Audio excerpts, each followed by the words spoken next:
Introducing Mike Tyson.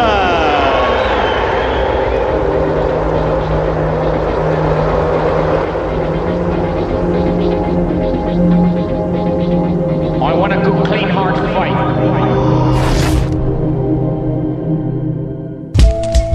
In 1985, Mike Tyson turned pro and fought 15 times, winning all by knockout. Many of these opponents had stronger records and more experience than the 19-year-old, but they failed to challenge him. In 1986, the spotlight on Tyson increased dramatically, as did the quality of his opponents. His 20th fight was against James Tillis, who'd fought for the heavyweight title in 1981 and whose few losses were to champions. This fight is a significant moment in the history of the Dynamite Kid.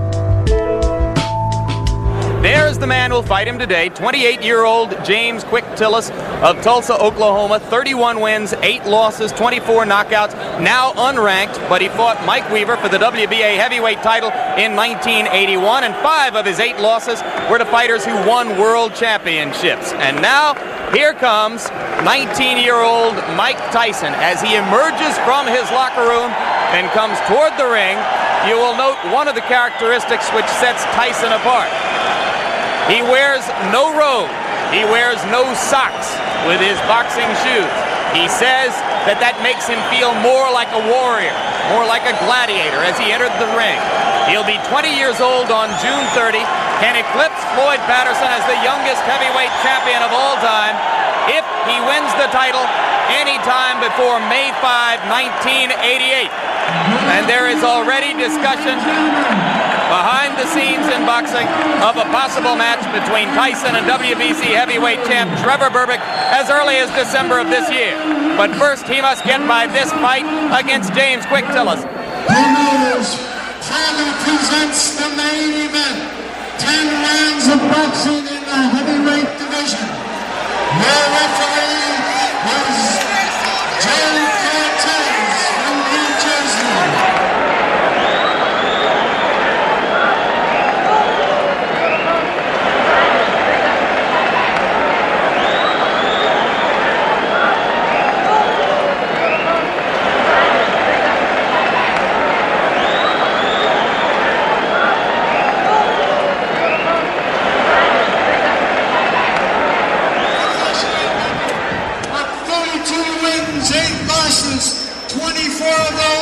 By knockout, James "Quick" Tillis. And in the blue corner, from Pittsburgh, New York. Okay.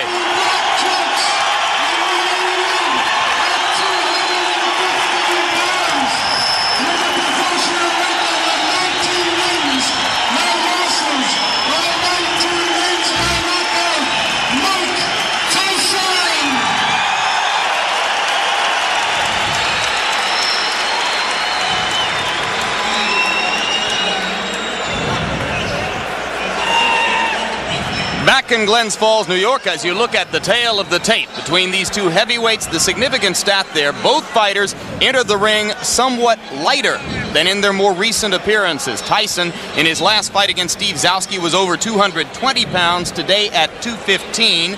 And Tillis, in his most recent bout with Terrell Biggs on January 25, fought at over 214 pounds. Today he is 207 3/4. The referee is Joe Cortez. There are 3 judges who will score the fight on the round system with supplemental point scoring in case of a draw. 3 knockdown rule is in effect. No standing 8 count. The mandatory 8 count is in effect. Tyson in the black trunks and James "Quick" Tillis in the white. Customarily, Mike Tyson does not feel his opponents out in round 1. He tries to take them out. He tried to take "Quick" Tillis out with that first punch he threw, and Tillis showed why he may be a little bit different. He moved right out of the way of it, and Mike missed by quite a bit. The key to the fight will be Tyson cutting off the ring and pinning Tillis in corners and on the ropes like he did right there. "Quick" Tillis is 7 pounds lighter than when he fought Terrell Biggs. That would indicate, the look of him would indicate he's in much better condition. I think the postponement allowed him to get in better condition, will allow him to move more. The question is, how long can he move? His record is he's dangerous early, Jim. can hurt you with either hand early in a fight, but has always faded and tired badly.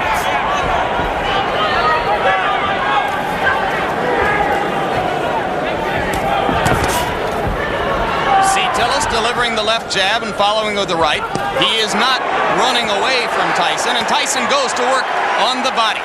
Some say that what sets Tyson apart is the intensity and the effect of his attack to the body. It is amazing to see such a young fighter understand so well the importance of body punching. Generally, it takes a veteran to understand that by punching to the body, you can take all that movement away from James Tillis, and that's what Mike Tyson plans to do. You saw Tyson with the left hook splitting Tillis' guard and getting the punch through moments ago as he had Tillis in the corner. Joe Cortez, the referee, the only one of the 3 judges in Las Vegas a few weeks ago who scored the Larry Holmes-Michael Spinks fight in favor of Holmes. That was an excellent right uppercut by Quick Tillis, which is a punch that should be effective against someone who comes in burrowing in like Tyson does. For some reason, Tillis landed. He was so shocked he grabbed.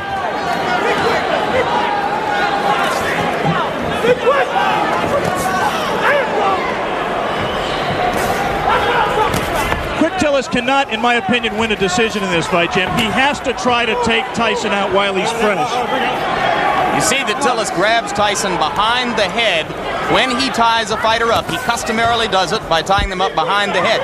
That will not deter Tyson from flailing away at the body, as he did right there. And Joe Cortez, the referee, quite properly did not break the fighters because Tyson's hands were not tied up.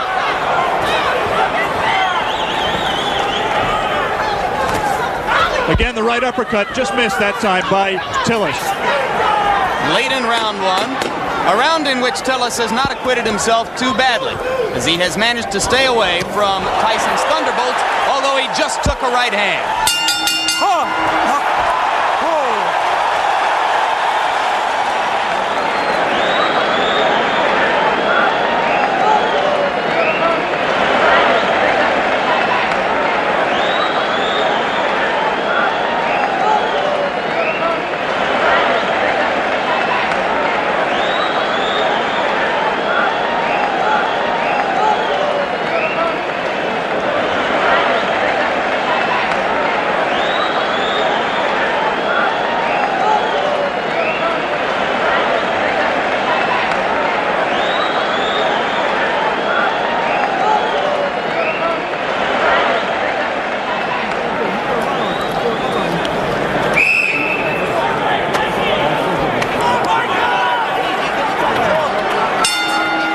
Bring you back for round 2, and you hear the bell. As you saw, Tyson did land 1 punch after the bell had sounded to end round 1.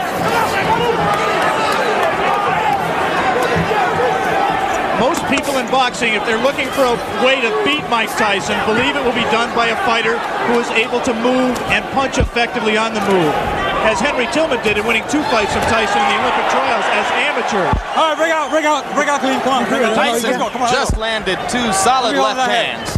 The difference, obviously, is here Mike Tyson has 10 rounds to wear down his opponent. He had to go all out in the 3 rounds amateur limit. Lost to Tillman in the Olympic trials. Right hand lands flush on the cheek of Quick Tillis, but that was an extended right hand. He was not in close enough to do maximum damage. Yeah, but he's not letting go of Mike Tyson. He might be shaking his hand, which generally means that he was hurt by the punch, even though it was, as you say, extended.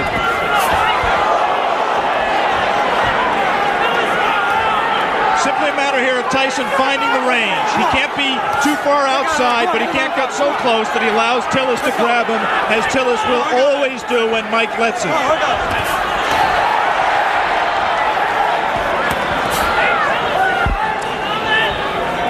Tyson can be hit. He was openly disappointed with the number of times that Steve Zowski landed on him in his last fight. Any custom auto-trained fighter prides himself on his defense. And Mike really was disappointed that Zowski hit him with some right hands, really silly right hands that he should not have been hit with. It was just a loss of concentration. The right hand by Tillis was blocked there. A jab by Mike Tyson, a rare punch for him in his first 19 fights. A punch that he is smart enough to know that he's going to need if he's going to move up to world-class competition. He's been using it more in training and says we'll see a lot more of it in this fight. He just tried it there till Tillis knocked down 2 of them.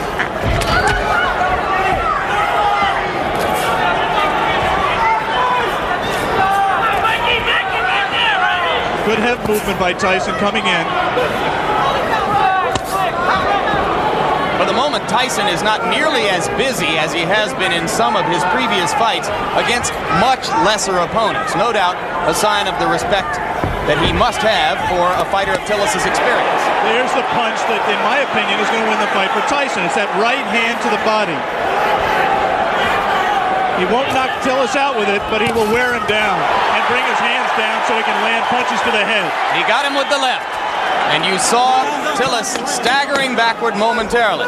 Not seriously hurt, but Tyson has begun to break through the guard around the face. And there's a right hand as Tyson continues to land and round 2 ends.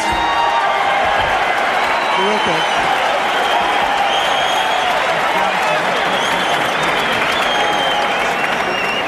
From the beginning, I fight like that. Turn the supersonic on. Stop to the right hand. You're throwing the uppercut. You're throwing the uppercut. You're landing it, but you're not throwing the hook behind it. He's hooking for the hook and you land the uppercut. Okay? Double with your jab. Take that half step and you throw the right hand. Okay, baby? There's a good shot to the body on this too. Seconds out. Seconds out. Back in Glens Falls, New York for the beginning of round 3. More than 8,000 people here in the Glens Falls Civic Center. Almost all of them rooting for the fighter that Upper New York State thinks of as its own Mike Tyson. Right now, all of the aggression is out of Mike Tyson. He is keeping his distance. He's trying to learn how to box with James Quick Tillis. It is not, or has not been to date, his fight. So if Quick Tillis has done nothing else, at the present time, he's taken Mike Tyson out of his game plan. Tillis tying Tyson's left arm up there. Tillis' trainer and co-manager Bo Williford said that he had been working with him for the last 6 weeks on tying up Tyson's arms. But that time, Tyson got the left hand through again after ducking a Tillis punch. Just one punch for Mike, and that's not typical. He has to put punches together when he gets inside. Keep busy.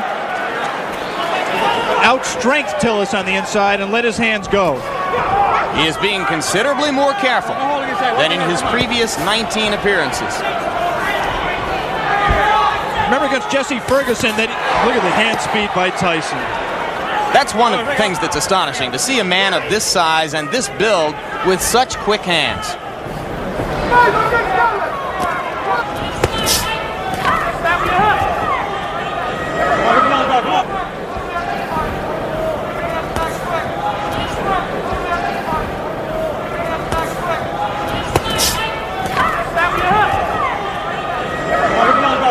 I was saying in the fight against Jesse Ferguson, Ferguson fought a negative fight, fought to survive for the most part. The punch that turned the fight around was a combination, actually, a right to the body and then doubling with it, coming right up the middle. Let him go. Looks to me like Tillis is open for an uppercut up the middle the same way. Come on, get those arms out. Come on, work out of there. This is an important learning experience for Mike Tyson. He's going to have to be able to handle a Quick Tillis to get to the top of the even. He is right now. Tillis is making the mistake of trying to trade with Mike Tyson. He should be moving off the ropes. Instead, he got into a little bit of macho there, and Quick Tillis is not going to be around long fighting that way. Again, he scores with a right uppercut. Does Quick Tillis. Repeatedly, Tillis has scored with the right uppercut. But Tyson is beginning to wear down Tillis' defenses, particularly when he catches him against the ropes and then releases the hands. Round 3 coming to a close, and Mike Tyson warms to the task once again as the round comes to a close.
Jim Lampley with Alex Wallow in Glens Falls, New York. If you are scoring in rounds, as they do here in New York State, I had the first round even and have given rounds 2 and 3 to Mike Tyson. Right hand lands on the point of the chin, but he didn't get all of it. And a good left hook by James Tillis. And again, inexplicably, Quick Tillis grabs after he scores the best punch he scored in a couple of rounds. He should put punches together, punch in combination, and he might give Mike Tyson more trouble than he wants. He also can't lunge in with that left hook like that because he's going to get caught. And having felt what Tillis has to offer in the way of the uppercut and that one left hook which scored, Tyson now appears to be a little less shy about stepping up inside. Tillis is landing punches. He's landing hard punches, and interestingly, Mike Tyson is taking them. I mean, he doesn't want to get hit with them, but one of the questions about him, as it is with all developing fighters, is can he take a punch? Quick Tillis has had people like Carl Williams on the deck twice, Greg Page on the deck, Marvis Fraser hurt. He can punch when he's fresh like this. Switches left-handed. Tillis is a converted southpaw. Punches hardest with his left hook. Fought as an amateur. Fought as a southpaw as an amateur. Turned around in the middle of his amateur career.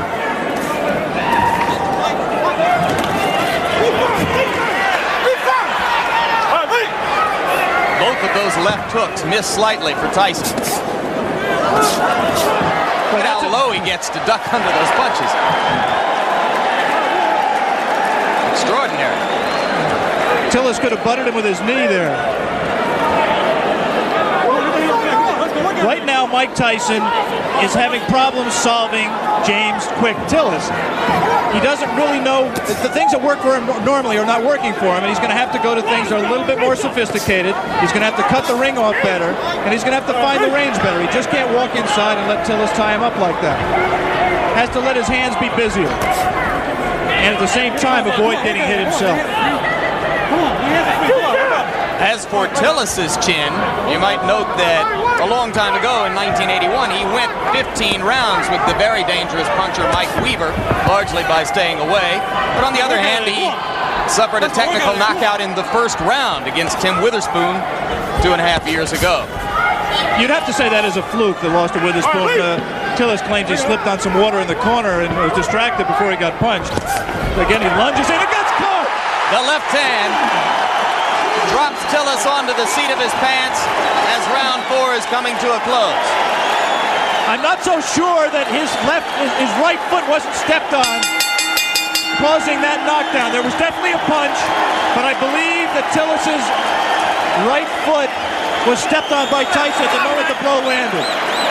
All right, let's stay right here and take one more look at the knockdown. I'm clearly wrong. That was just a clean punch. He was off balance. We said that Tillis could not lunge in with the left hook. He lunges in with the left hook. Tyson very cleverly slips it, comes back in a punching position and lands a left hook. That was not the full power of Mike Tyson, but Tillis had lunged, was off balance, and he was able to drop him. There is the Tyson corner. You see Kevin Rooney in the year of Tyson, another custom auto-trained fighter.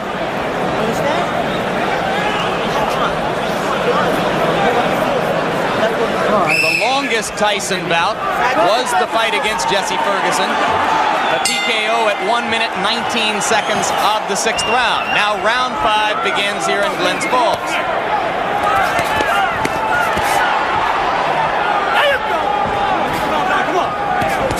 Tillis still willing to trade leather with Tyson. I don't think that was a punch. The knockdown punch was a punch that hurt Quick Tillis. It definitely got his attention, but he wasn't debilitated by it. It's not that was not looking. Did not look to me to be the beginning of the end. He might have learned not to lunge so badly with the left hand, though. And there you see Tyson whacking away to the rib cage with the right hand. Again, Cortez warns Tillis for holding behind the head. Tillis switches briefly to southpaw and goes back. And again, he holds behind the head. Mike Tyson is not doing his job in those clinches. His hands are free, but he isn't using them. Right there, there's no reason for Mike not to rip punches to the body. We talked about his ability as a body puncher. He has it. He just isn't using it.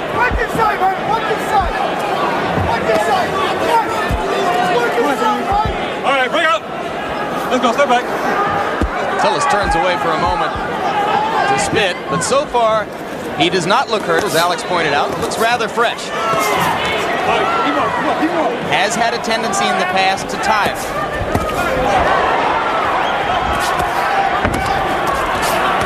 This is not a good round so far for Tyson, who is missing more punches than he lands.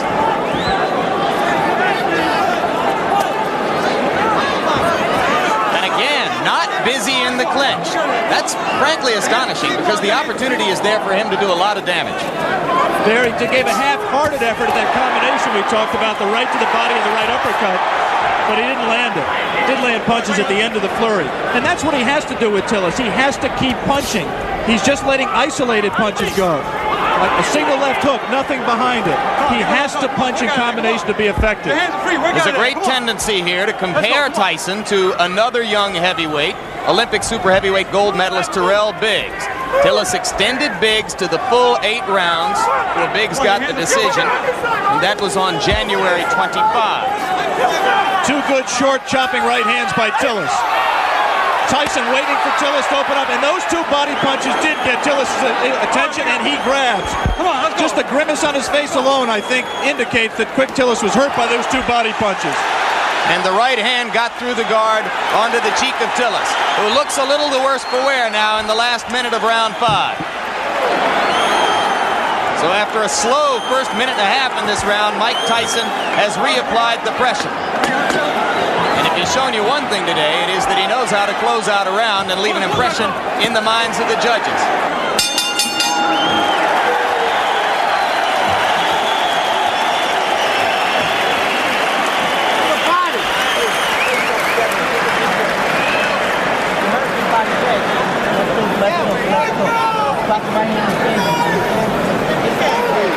Spirit time. Spirit muscle. Holy Ghost time. Come on, man. Tip, tip, tip. Just tip. Don't let it see. Just tip. Then when you see it, let it see. Okay? You hurt him with that uppercut when you throw it. Now, don't be careful of that wide left hook. We are back for round 6. And it's a piece of trivia at best, but now Tillis has an opportunity to go farther with Tyson than any of his previous opponents if he can last past 119 of this round. Well, I think if Mike continues to fight this way, Tillis has the chance to break the knockout string. He's got to be busier. Tillis does have a tendency to tire very badly in late rounds. He was exhausted at the end of his 8-round fight with Terrell Biggs, and this is a 10-round fight. But Mike Tyson has to throw punches that mean something and throw them in combination. Those are just arm punches. There's nothing on those punches. He's just count the number of effective punches that Mike is letting go. And they're very few. Let's go. He's just trailing Tillis around the ring, not cutting it off effectively. Come on, work out of there. Come on, work out. Your hands. Allowing himself to get tied up, accepting clinches. Now the crowd begins to implore Tyson to give them something a little bit more exciting than what he has demonstrated here. And now it becomes clear that Tillis will last longer than anyone else has, as we have just passed the point at which Jesse Ferguson was bid to stop by Luis Rivera in Troy, New York, a couple of months ago. That punch missed, despite the crowd reaction.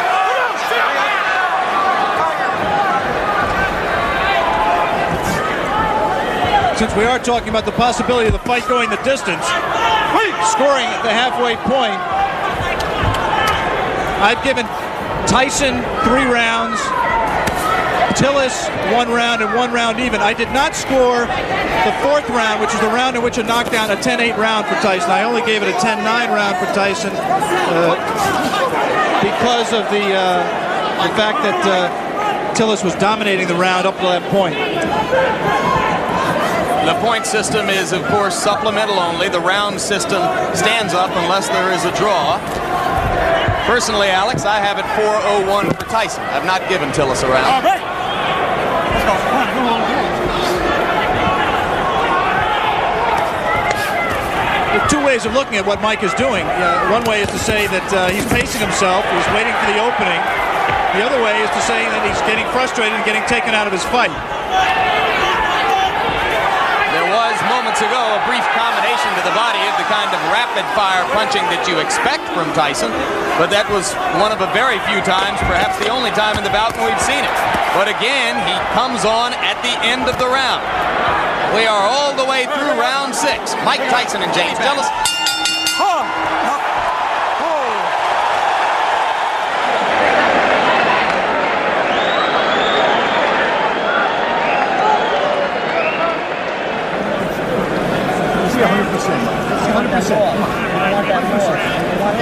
More sevens. Get out there.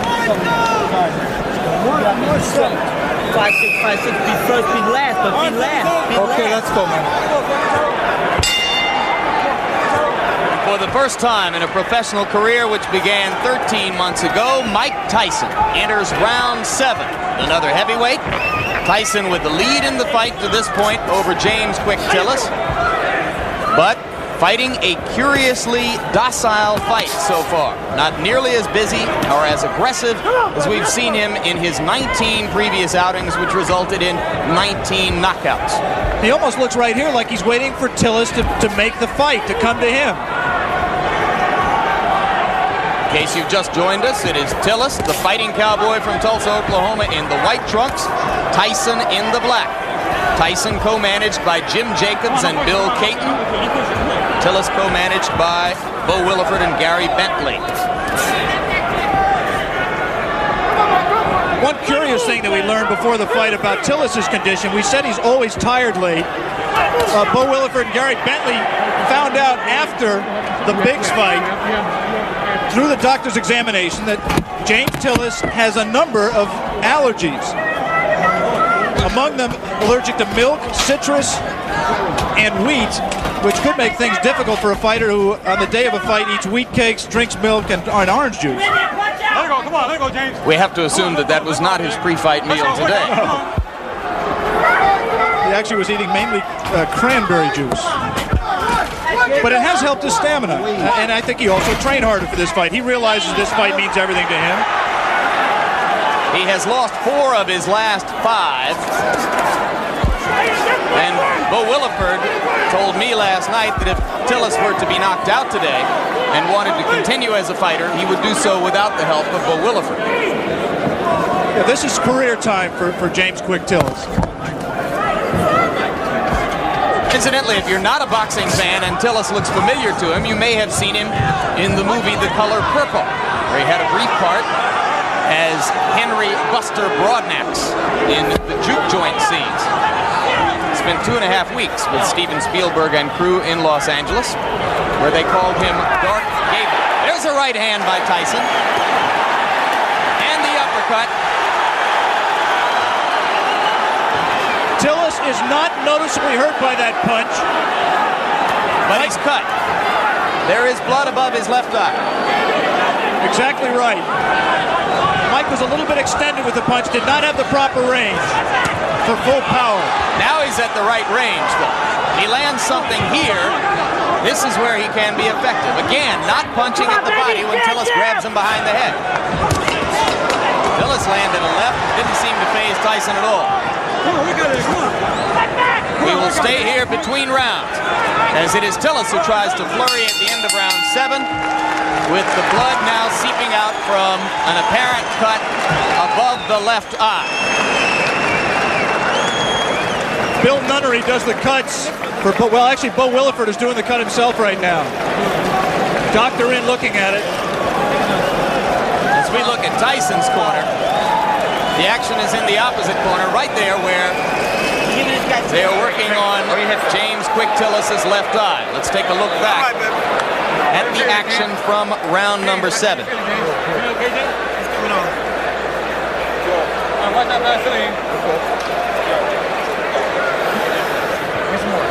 You see what Tyson did there. He scored the right hand to the body, missed with the right uppercut that we thought he could land if he kept throwing it, but continued to punch. And eventually that will pay dividends. He has to continue to back up Tillis and continue to cut the ring off on him to be able to score effectively. I want to give James Quick Tillis credit. He's been in with a tough young bull, and he's fought harder and stronger really than I've ever seen him fight in his career, including the time he fought for the title. He is showing something that a lot of people have questioned over his career, and that is his heart. He's cut, he's taken some brutal punches, and he is fighting back, moving and still trying to win this fight. One of the greatest trainers in the history of the sport openly questioned Tillis' heart while he was working with him. Angelo Dundee worked with Quick Tillis for the Weaver fight and some subsequent fights. He finally just gave up. He said James had no spirit to fight. Tillis told us in the pre-fight interview that he found that spirit. Didn't know why he'd never had it, but said he found it for this fight. He was going to be a different fighter, and he has been. You cannot question his courage or his commitment today. He has been there from the opening bell. He has not run away as he did 15 rounds against Weaver in 1981.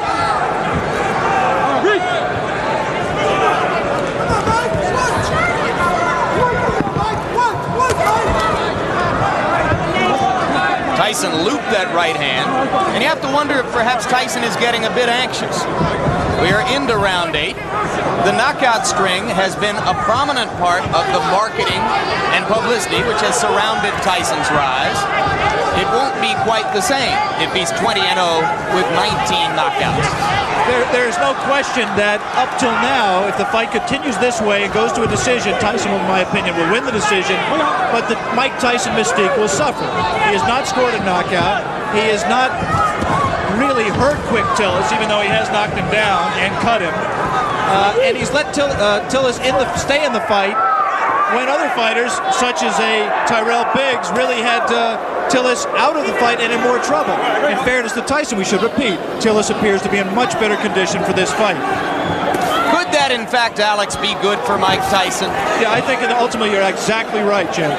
This kind of a fight is absolutely essential to his learning experience. It's obvious for a fighter who punches with as much power and who places as much of his fight plan on power as Tyson does, that any kind of movement cuts down on his power because it doesn't let him set himself as well. It was inevitable that he was going to have to learn how to fight a guy who could move and box. It's good that he's fighting one like Quick Tillis to get that learning experience. And maybe if he has to go to decision to win the fight, then there won't be as many people asking every day, when are you going to fight for the championship of the world? Those same people who are questioning his chin and his ability to go rounds will turn around now, since he's demonstrated that he has not gotten exhausted and he's taken good punches, will now turn around and say, well, he can't punch. Mike Tyson just went left-handed, and that was decidedly left-handed. It's the first time he's been that committed to a left-hand stance since his 4th professional fight. It means he's a little bit confused, a little bit frustrated, and he's willing to try anything new right now.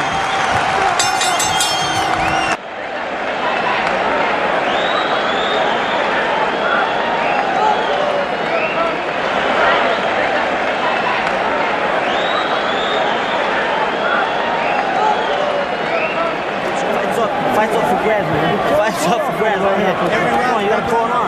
Jab, get in. Put pressure on behind the jab. Don't walk straight in. You're not moving your head. Get the jab. You're not gonna move your head. You gotta punch. You gotta just keep punching. Exchange with this guy. Yeah, we can hear that now. You move your head. Come up, punch. Fight wide open.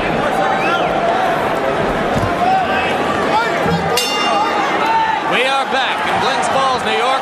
James Quick Tillis enters round 9 with 19-year-old knockout phenomenon Mike Tyson. And in Tyson's corner between rounds, trainer Kevin Rooney was imploring him to keep punching, not to stop punching, particularly in the clinches. Come on, work out of it, guys. Come on. Which is exactly what Mike just did. He was in tight, his hands were free, and he did not punch.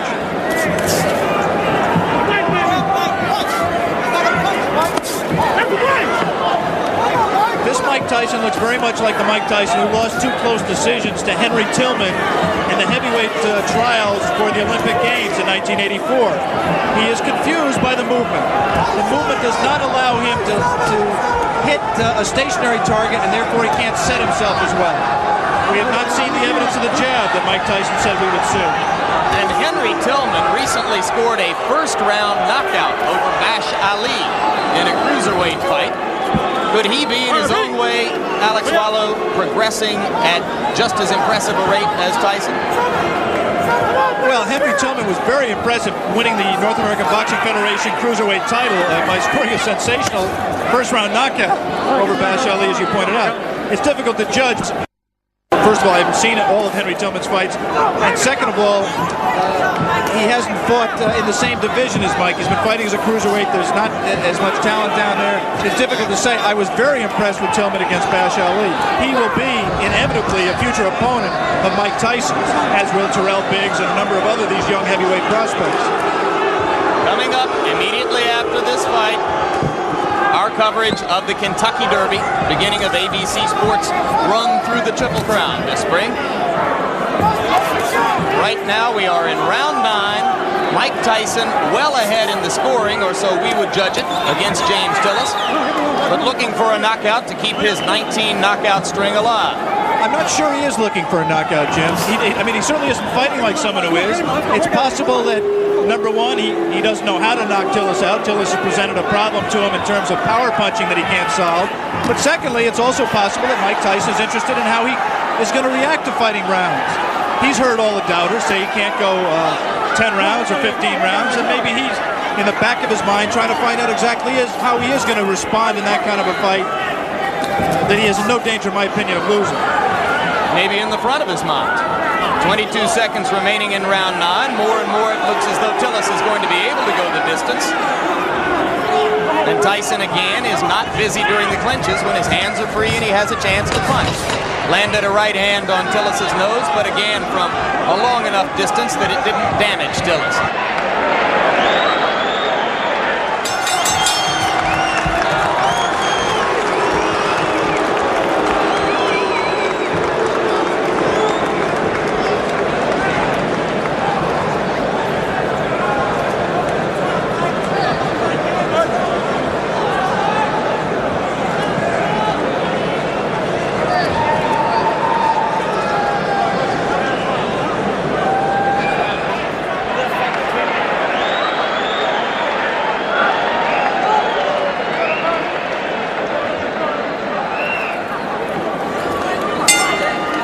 Back in Glens Falls, New York, round 10. The crowd tries to liven itself up, try to provide some encouragement to Mike Tyson. Most of them have come here today hoping to see a knockout and, frankly, expecting to see a knockout.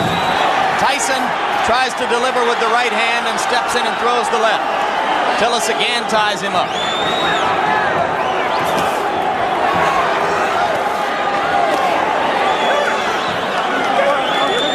James Tillis is still a dangerous fighter. This is the most power and zip he's had in his punches at this late stage in a fight that I can ever remember. Tyson knows it, and I just don't think he's going to take any unnecessary chances. You can be sure he wants to keep the knockout string alive. But he also is just not going to take any unnecessary chances. He wants to win a decision, win a fight. He'll be 20-0, still undefeated, and in his mind, I think, still well on his way to a heavyweight championship. Could Tillis have revived his career somewhat, even with a loss, if he stands up? Well, this certainly is a respectable showing, and there certainly will be notoriety to the man who broke Mike Tyson's knockout string, especially if Mike resumes the knockout string after this fight. Always difficult to know why a crowd is booing. You can't psychoanalyze 8,000 people. I think it's possible that they're disappointed in Mike's performance. They came here wanting to see him do what he's done in his previous 19 fights, and he doesn't appear at this point to be going all out to satisfy them. Landed the left hand, but Tillis stood right there. Cut is no longer a problem. It has been effectively stopped. Tillis comes straight in.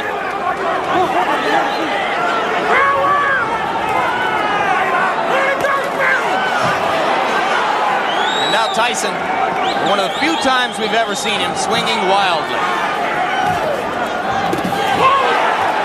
Good left hand. Tillis is still there. Come on, we got it.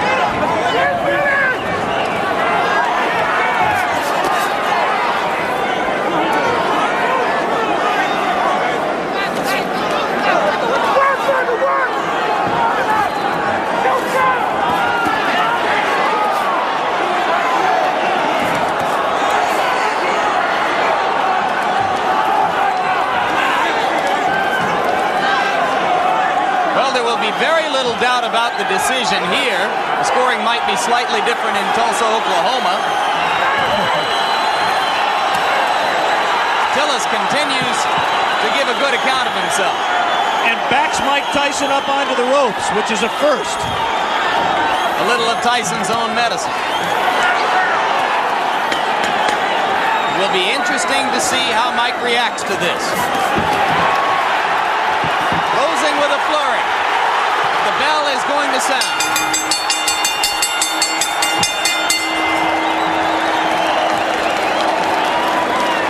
Big smile on the face of Bo Williford as he steps into the ring. I think he's quite proud, win or lose, of James Tillis. Mike Tyson comes back and gets wiped off by Kevin Rooney. We will have the decision very shortly.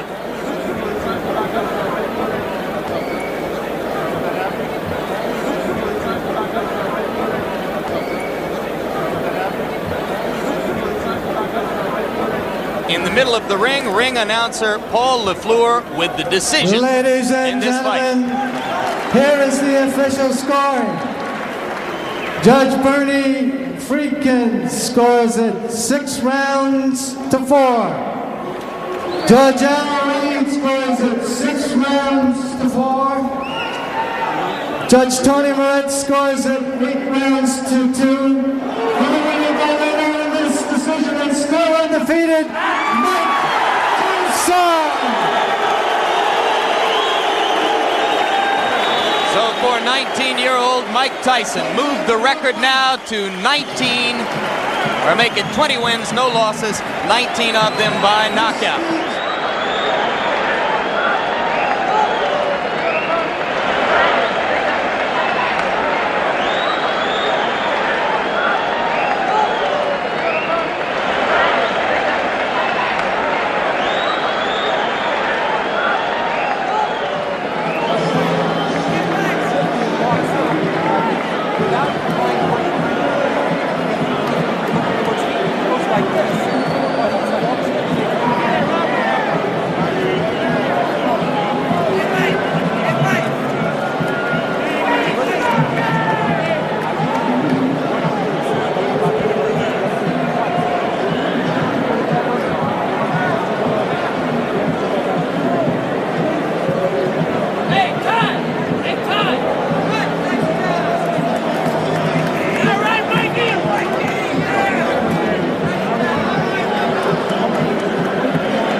Best thing for you to stood up like you did. It's the only way you learn.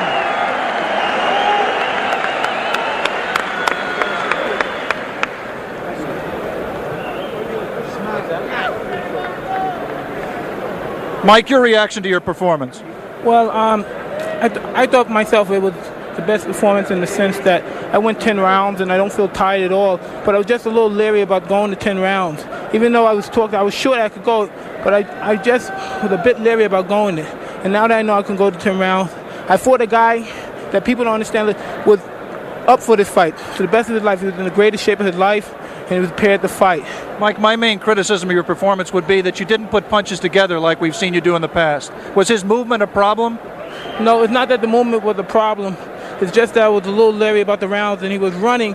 And I knew it was looking good to the crowd that he was doing something, but I know from professional fighting, he can't win a fight by running. How disappointed are you that the knockout string is over? Not at all.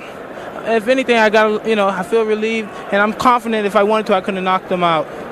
You have always said that Cuss was always critical of your performances. What do you think Cuss would have said about today's performance? Well, I got hit with punches that I had no business getting hit with. But other than that, my objective is not to get hit with any punches, but as you see, I take them like a professional. It doesn't faze me. Good learning experience. Good luck down the road, Mike. Thank you very much, Prince. Mike Tyson was exceptional, wasn't he? He's one of those who come along, he was brilliantly trained and managed. I don't mean that was why he was so great. He'd have probably been great if he was thrown in with anybody at any time. But on the other hand, he was well looked after and well taught, I had some time for Tyson. His behaviour at times could be questioned, I know, but not necessarily in the ring. I mean, all right, he wasn't the cleanest fighter of all, but I mean, that doesn't mean anything. You know, you can be the cleanest fighter and you can't fight a lick, so you may as well be the roughest fighter and get away with it, which he did. You know, well, obviously we always liked watching Mike Tyson because you never knew what was going to happen with him. He was totally unpredictable, really, other than that, sure, he'll win, you know. But Tyson was exceptional. He was, to use the word animal might be a bit of disrespect, really, but he certainly was in the ring. I mean, he feared nothing and he did everything. If he could get away with it, he did. The James Tillis fight was the first time Tyson was pushed to go the distance. Fight 21 against New York gang leader Mitch Green also went to 10 rounds. But then Tyson was back to his old ways, destroying Reggie Gross in the first round of his 20 fight. Iron Mike was emerging as a phenomenon in the boxing world, but behind the scenes, the tide was changing. A man called Don King joins the team in the next Tyson Raw and Uncut. Mike Tyson! I believe he will be the youngest heavyweight champion of all time.